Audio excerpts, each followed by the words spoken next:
Good afternoon, YouTube. All right, today I'm going to show you how to make the most delicious sesame broccoli. We're doing a little meal prep, and I came up with a way to do broccoli ahead of time that is so delicious you will not care how good it is for you.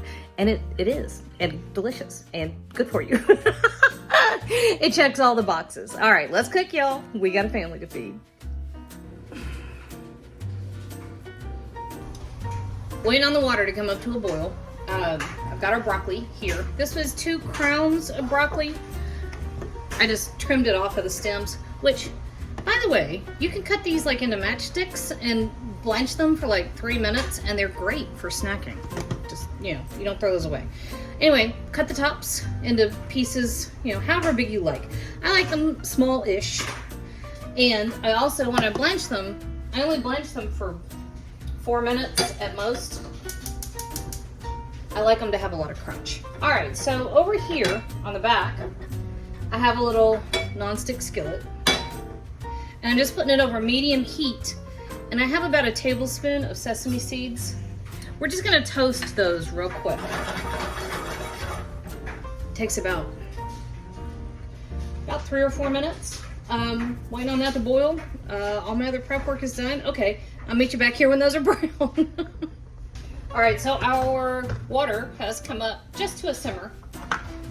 See? About 8 cups of water. And it's heavily salted. There's about 1.5 tablespoons of kosher salt in there, kosher.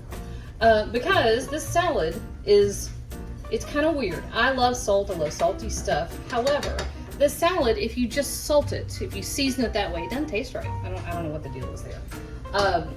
But if you salt the water nice and heavy and then pull the broccoli out, it's perfect.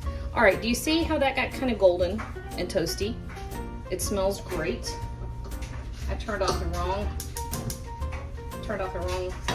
eye. Okay, so our broccoli is going in our salted water for 3 minutes. I've got a timer set.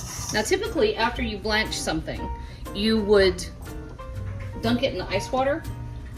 I don't do that because I'm barely blanching this. 3 minutes is a very short time. I like it nice and crunchy. It's almost raw, but you're cooking it just enough to take the edge off. The other reason is if you put it in salt or in ice water after it's been in here, it tends to get waterlogged. I don't know why, it just does. So I don't do that. All right, 1.5 tablespoons of soy sauce, 1.5 tablespoons of sesame oil,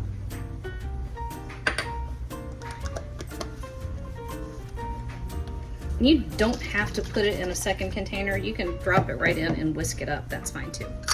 Okay, then we have 1 carrot, and I just used a vegetable peeler to make little strips, and then I cut the strips. And then this is just like 5 or 6 very thin slices of a red onion. Not very much, not even 1/4 of a red onion. And those are ready. All right, so now we're just waiting on that. We're waiting on our timer to go off. I'll meet you back here in a second. All right, there we go. This is perfect. I got my mouth full of broccoli. It still has a lot of nice crunch to it, but it hasn't gone soft. But it also doesn't taste like raw vegetables, which is, you know, not my favorite thing. Okay, so everything goes in here. And the really beautiful part of this is you can make it on the weekend and it keeps beautifully. Throw it in the fridge.